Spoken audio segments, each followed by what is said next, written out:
اللہ تعالیٰ کر سکتا ہے، کوئی اس کے لیے مشکل نہیں. ہوا علی کل شیء قدیر، اسے ہر شے کی قدرت حاصل ہے. لیکن اصل بات جو ہے میں آپ کو بتانا چاہتا ہوں، یہ ہے سائیڈ ایشو. اصل ایشو ہے فلسطین کا جو شروع ہونے والا ہے. بھٹی دہکے گی وہاں. ظاہر بات ہے کہ اگر کوئی بہت بڑا اقدام ہو جاتا ہے فلسطینیوں کے خلاف، اور اگر واقعتاً مسجد اقصی اور قبۃ الصخرہ گرا دیے جاتے ہیں، جو طوفان اٹھے گا عالم عرب میں، یہ حسنی مبارک ہوں یا شاہ خالد ہوں یا کوئی اور ہو، یہ نہیں روک سکتے اس طوفان کو. نوجوان خون اٹھے گا، غیرت اور جو بھی حمیت ہے. مسلمان ان پڑھ سے ان پڑھ اور بالکل بے دین، وہ بھی مسجد کی حرمت پر کٹ مرنے کو تیار ہو جاتا ہے. مسجد تو بنا دی شب بھر میں ایمان کی حرارت والوں نے، من اپنا پرانا پاپی ہے، برسوں میں نمازی بن نہ سکا. وہ چاہے کانپور کی مسجد سے مسلمانوں نے جانے دی ہیں، چاہے وہ شہید گنج کی مسجد کی مسلمانوں نے جانے دی ہیں، چاہے نماز نہ پڑھتے ہو. لیکن یہ جو حرمت اور یہ جو حمیت اور یہ غیرت ہے، اس سے جو طوفان اٹھے گا یہ ہوگا اس ملحمۃ العظمی، اس کی طرف پیش رفت ہو رہی. کتاب الملاحم سے احادیث کے حوالے سے کہ جن جنگوں کا حوالہ دیا حضور نے، پیشن گوئی کی ہے، اس کا نقطہ آغاز تھا خلیج کی جنگ. صدام حسین نے اسے کہا تھا یہ مدر آف وارز ہے، ام المحارب، یہ ایک جنگ نہیں ہے. اس کا نقشہ بھی حدیث میں موجود ہے، پیشن گوئی موجود تھی، اس وقت بھی ہم نے شائع کی تھی. لیکن اس میں جو جنگ اب ہونے والی وہ الملحمۃ العظمی. ملحمہ کسے کہتے ہیں؟ لحم گوشت کو کہتے ہیں، اور قصائی کی دکان کو عربی میں ملحم کہتے ہیں، جہاں گوشت کے ٹکڑے کیے جاتے ہیں. آج کل مشینوں سے ہوتے ہیں، اب جو ہے وہ ہاتھ سے چھریوں سے نہیں ہوتے، لیکن ٹکڑے ہو رہے ہوتے ہیں، جسموں کے چیتھڑے اڑ رہے ہوتے ہیں. ملحمہ، یہی لفظ استعمال کیا تھا حضرت سعد ابن عبادہ نے رضی اللہ تعالی عنہ یوم فتح مکہ. ان کے دل میں تھا کہ اب ہم انتقام لیں گے ان عربوں سے، ان قریش سے. الیوم یوم الملحمہ، الیوم یوم الملحمہ، یہ کہتے ہوئے جا رہے تھے. ایک خاص کیفیت، آج ہے گوشت کے ٹکڑے اڑانے کا دن. حضور سے کہا کسی دن جا کر کے سعد تو یہ کہہ رہے ہیں الیوم یوم الملحمہ، الیوم یوم الملحمہ. حضور نے فرمایا نہیں، ان سے کہو جا کر الیوم یوم المرحمہ، الیوم یوم المرحمہ، آج رحمت کا دن ہے، آج تو میں ان سب کو معاف کروں گا. لا تثریب علیکم اليوم، میں تم سے وہی بات کہہ رہا ہوں جو میرے بھائی یوسف نے کہی تھی اپنے بھائیوں سے، اذهبوا فانتم الطلقاء، جاؤ تم سب کے سب آزاد. وہ ملحمہ ہے جس کو کہ حضور نے حضرت معاذ بن جبل رضی اللہ تعالیٰ عنہ، اس کی روایت ہے، اس میں سے جو ابو داؤد میں روایت آئی ہے اس میں الملحمۃ العظمی، عظمی مؤنث ہے اعظم کا. آپ کہتے ہیں جنگ عظیم اول، جنگ عظیم دوم، عظیم کا باپ ہو گیا اعظم، سب سے بڑا، اور اس کا مؤنث ہے سب سے بڑی، عظمی. الملحمۃ العظمی، سب سے بڑی لڑائی. میرے نزدیک یہ وار کے معنی میں نہیں ہے، بیٹل کے معنی میں. انگریزی میں یہ دو لفظ علیحدہ ہیں، وار، بیٹل. وار سالوں کو محیط ہوتی ہے، بیٹل کسی ایک خاص جگہ پر جو لڑائی ہوتی ہے اس کو کہتے ہیں. حضور کے اور قریش کے درمیان 6 سالہ وار تھی، جنگ تھی. لیکن battles, battle of Uhud, battle of Badr, یہ بیٹلز تھی، لڑائیاں تھیں. تو عظیم ترین جنگ شاید اس اعتبار سے نہ ہو جیسے کہ ورلڈ وار 1 اور ورلڈ وار 2، یعنی اس کی وسعت کا اتنا معاملہ نہیں اور طوالت کا نہیں. لیکن جو لڑائی جو ہے بیٹل ہونی ہے، جس کو کہ یہ لوگ، یا چونکہ میں نے کہا تھا شروع میں کہ سرما ہے میری آنکھ کا خاک حجاز و حول قدس. نیو ٹیسٹمنٹ کی آخری کتاب ہے the book of revelation, revelation of saint John. اس میں آرمگڈون کہا گیا ہے اسے. ہر مجدون، یہ عبرانی لفظ ہے. ہر کہتے ہیں اونچی جگہ کو، سطح مرتفع. مجدون میگیڈو، میگیڈو ایک وادی ہے، مرتفع، وادی مرتفع. یہ ہے واقع لبنان، اسرائیل اور شام کے درمیان جو ٹکڑا، جو ٹرائنگل بنتی ہے، یہ ہے. یہاں پر بڑی جنگ لڑی جائے گی، اور یہ جنگ صلیب ہوگی جو کہا ہے بش نے، یہ جنگ صلیب. سیکنڈ ملینیم شروع ہوئی تھی تو پہلی صلیبی جنگ ہوئی تھی، تھرڈ ملینیم شروع ہوا ہے، یہ سیکنڈ صلیبی جنگ ہے، یہ کروسیڈ ہے. اور میں اس مرتبہ امریکہ گیا تھا تو پہلی مرتبہ مجھے وہاں ایک رسالہ ملا ٹرمپٹ نام کا. یہ امریکہ کے جو بہت ایکسٹریمسٹ قسم کے پروٹیسٹنٹس ہیں، یہ ان کا رسالہ ہے، اور ان کے بارے میں اب کہا جا رہا ہے وہ کرسچین زائنسٹ ہیں. آپ شاید پہلی مرتبہ یہ لفظ سن رہے ہوں. زائنسٹ تو ہم سمجھتے ہیں یہودیوں کو، کرسچین زائنسٹ وہ ہیں جو ہیں تو عیسائی پروٹیسٹنٹس ہیں، لیکن اسرائیل کے وہ حمایتی یہودیوں سے بڑھ کر ہیں. یہ میری کسی پہلی تقریر میں شاید بہت سے حضرات کو یاد آ جائے، میں نے کہا تھا 4 سال پہلے ہمارا تنظیم اسلامی کا ایک کنونشن ہوا تھا ہوسٹن میں، امریکہ کا جنوبی علاقے کا شہر ہے. ایک سیشن اس میں ہم نے رکھا تھا انٹرفیتھ، ایک عیسائی کو بلایا تھا، ایک یہودی بہت بڑا وہاں کا عالم ہے اس کو بلایا تھا. اس یہودی عالم نے ڈاکٹر وشوگراڈ، جو وہاں کی یونیورسٹی میں پروفیسر ایمیریٹس ہے، اس نے کہا تھا کہ یہ اسرائیل کو تو سپورٹ کر رہے ہیں عیسائی، ہم تو نہیں کر رہے. جو پریکٹسنگ یہودی ہیں وہ زیادہ اسرائیل کے حق میں نہیں تھے، یہ تو سن 67 کے بعد انہوں نے اسرائیل کو تسلیم کیا ہے. وہ تو منتظر تھے کہ ہمارا مسیحا آئے گا تو اس کی قیادت میں جنگ کریں گے، جیسے شیعہ منتظر تھے کہ مہدی موعود آئیں گے تو پھر ہم کچھ کریں گے. وہ امام خمینی نے کہا بھائی جب وہ آئیں گے آ جائیں گے، لیکن ہم کچھ راستہ کے لیے. زائنسٹ نے آگے بڑھ کر ریاست قائم کر لی، اور جب یروشلم پر بھی پورا قبضہ کر لیا تب جو ہے در حقیقت مذہبی یہودی جو ہے پھر انہوں نے اپنایا ہے، اون کیا ہے، اور نئے سیٹلمنٹس جو بھی بنے ہیں وہاں پر اسرائیل میں اس میں اکثر و بیشتر مذہبی یہودی آیا، اور بروکلن کے علاقے سے سب سے بڑھ کر آئے ہیں، جو امریکہ میں نیو یارک کا ایک جنوبی علاقہ ہے، بہت بڑا یہودیوں کا بہت بڑا گڑھ ہے. نیو یارک کو جیو یارک بھی کہا جاتا ہے، وہ تو اصل میں مرکز جو ہے وہ تو یہودیوں کا ہے. اس حوالے سے وہاں پر جو کرسچن زائنسٹ کہلاتے ہیں وہ اسرائیل کے یہودیوں سے بھی بڑھ کر کہیں سپورٹر ہیں. بہرحال اس دوسری صلیبی جنگ کا معاملہ جو میں کہہ رہا تھا، ٹرمپٹ نامی رسالہ، اس کا ایک مضمون ہے دی لاسٹ کروسیڈ. اب یہ آخری کروسیڈ ہے جو شروع ہونے والا ہے. میں تو حیران ہوں کس قدر کھل کے وہ باتیں کرتے ہیں. رومن کیتھولکس کو وہ کہتے ہیں کہ یہ شیطان ہے، یہ پوپ شیطان ہے، یہ یورپ کو اس نے جمع کیا ہے کرسچینٹی کی بنیاد پر، اور اس میں زیادہ تر کیتھولکس ہیں.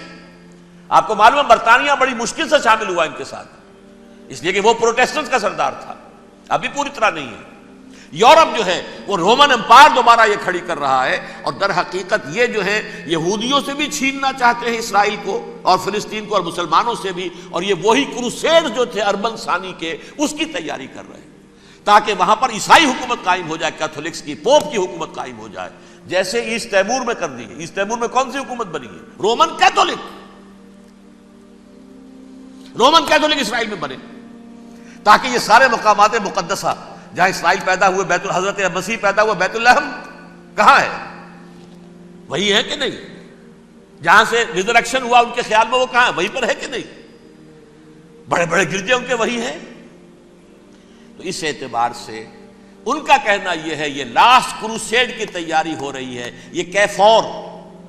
اور ان کا کہنا یہ ہے کہ یہ پوری طاقت نیٹو کی جو ہے، یہ پہلے جرمنی سے لائی گئی بوسنیا، انہوں نے خود وہاں جنگ کروائی، انہوں نے خود وہاں پر ایتھنک کلینسنگ کروائی، پھر خود مصالحت کے لیے آ گئے، پھر کوسوو میں انہوں نے خود آگ بھڑکائی. یہ میں نہیں کہہ رہا، یہ وہ ٹرمپٹ رسالہ امریکہ سے چھپنے والا پروٹیسٹنٹس کا رسالہ ہے جو یہ کہہ رہا ہے. پھر انہوں نے کوسوو کے اندر کروایا، اور پھر وہ وہاں پر پیس فورس کی حیثیت سے آ گئے. اب وہ میسیڈونیا میں کروا رہے ہیں اور وہاں داخل ہو گئے ہیں. اگلا قدم ان کا سائپرس ہوگا، سائپرس میں ترکوں کو اور وہ گریکس کو لڑائیں گے اور وہاں آ جائیں گے، وہاں سے ایک چھلانگ لگائیں گے اور یہ فلسطین میں پہنچیں گے، اور یہ وہاں پر ایک رومن امپائر، اپنی پرانی رومن امپائر کی طرح کی رومن کیتھولک ریاست قائم کرنا چاہتے ہیں. تو وہاں امریکہ کے عیسائیوں میں بھی کوئی ایک طبقہ نہیں ہے، کیتھولکس بھی ہے. کیتھولکس زیادہ نہیں ہے ہمدرد، لیکن اب تابع ہو چکے ہیں.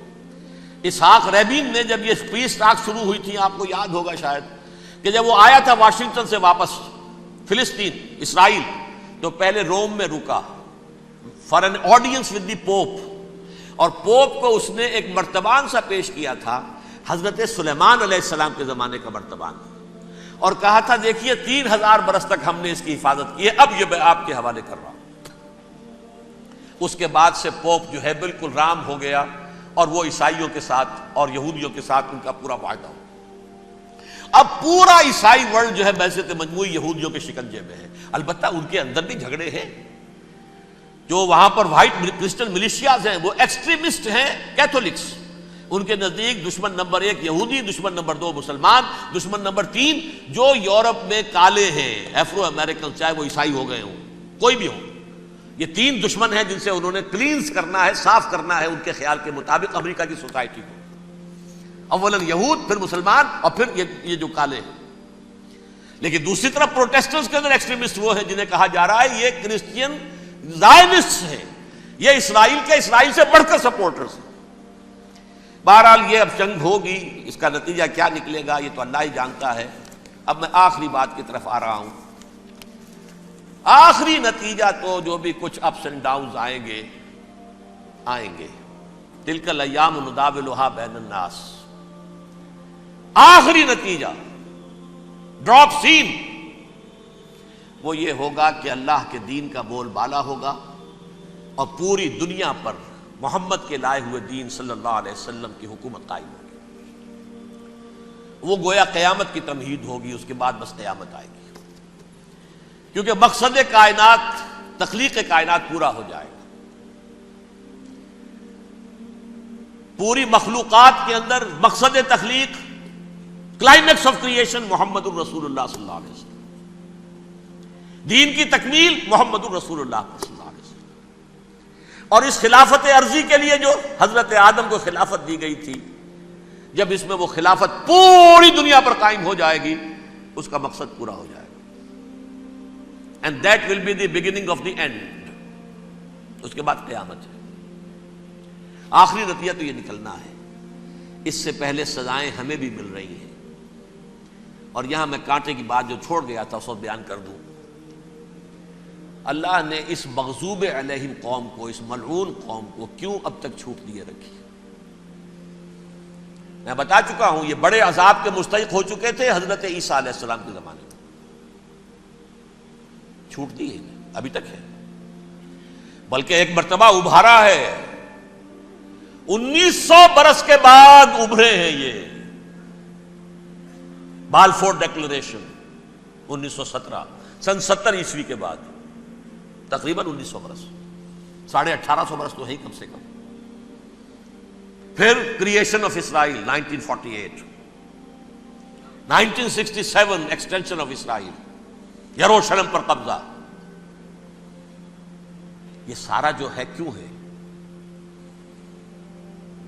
اللہ تعالیٰ اس خیر امت محمد صلی اللہ علیہ وسلم، اس کے بہترین حصے کو سزا ان ملعونوں کے ہاتھوں دے رہا ہے۔ کیوں؟ جو جرم انہوں نے کیا تھا وہی ہم نے کیا۔ انہوں نے اللہ کی کتاب کو پیٹھ کے پیچھے پھینکا، نبذ فریق من الذین اوتوا الکتاب کتاب اللہ وراء ظہورہم، ہم نے اپنی پیٹھوں کے پیچھے پھینکا کہ نہیں؟ کولونیل رول سے آزاد ہوئے، کہیں اسلامی قانون نافذ کیا، کہیں اسلامی نظام قائم کیا؟ تو جو جرم ان کا تھا وہی ہمارا ہے، اور ہم خیر امت ہیں، اور ہمارے میں سے خیر ترین عرب ہیں، ان پر اللہ کا فضل، ان کی مادری زبان میں اللہ کی کتاب موجود ہے۔ پھر انہوں نے اللہ کے دین کو پیٹھ دکھائی۔ جو ملک آزاد ہوا کولونیل رول سے، یا اس نے قبلہ کر لیا اپنا ماسکو کی طرف، یا کر لیا واشنگٹن کی طرف، کسی نے مکے کو قبلہ بنایا، یہ بدترین سزا ہے۔ ویل للعرب من شر قد اقترب۔ اور ترمذی شریف میں تو یہاں تک روایت ہے، من اقتراب الساعۃ ہلاک العرب، قیامت کے قرب کی ایک نشانی یہ بھی ہوگی کہ عرب ہلاک ہو جائیں گے۔ ایک حدیث میں الفاظ آتے ہیں کہ حضور نے جب کہا یہ ہوگا یہ ہوگا یہ ہوگا، یہ بربادی آئے گی، تو کسی زوجہ محترمہ نام میں بھول رہا ہوں، انہوں نے پوچھا کہ عرب اس دن کہاں ہوں گے؟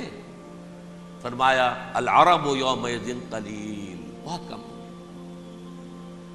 آخری خاتمہ ہونا ہے یہود کا حضرت مسیح علیہ السلام کے ہاتھوں. وہ عذاب جو 2000 برس تک ان سے ٹلا رہا وہ آئے گا اور ان کے رسول ہی کے ہاتھوں آئے گا. لیکن اس سے پہلے مسلمانوں پر یہ عذاب آ رہا ہے، ہولوکاسٹ کے درجے کا عذاب آ رہا ہے. البتہ ہم پاکستانی اس میں یوں سمجھ لیجئے کہ وہ تو خبریں موجود ہیں احادیث میں، وہاں تو جو ہونا ہے. اتنے انسان مریں گے کہ ایک پرندہ جو ہے اڑتا چلا جائے گا، وہ نہیں چاہے گا کہ نیچے اترے تو کسی لاش پر اترے، اسے جگہ نہیں ملے گی زمین خالی کر کہیں اتر سکے، تھک ہار کر گرے گا، مرے گا تو بھی لاش کے اوپر گرے گا. یہ الفاظ ہیں حضور کے صلی اللہ علیہ وسلم. الملحمۃ العظمیٰ الملحمۃ الکبریٰ، یہ لاسٹ کروسیڈ. ٹرمپٹ اخبار نے، میں اس کا فوٹو اسٹیٹ بھی کبھی آپ کو دکھا دوں، ویسے میرے ساتھ ہے وہ رسالہ ٹرمپٹ. دی لاسٹ کروسیڈ، اس کی تیاری ہو رہی ہے. وہ الملحمۃ العظمیٰ اور ملحمۃ الکبریٰ جو ہے وہ آنے والی ہے. ابن ماجہ میں کبریٰ کہا ہے، اکبر کا مؤنث کبریٰ. ملحمہ کبریٰ سب سے بڑی جنگ اور ملحمہ عظمیٰ سب سے عظیم جنگ. یہ ہوگی اور بہت جلد ہوگی.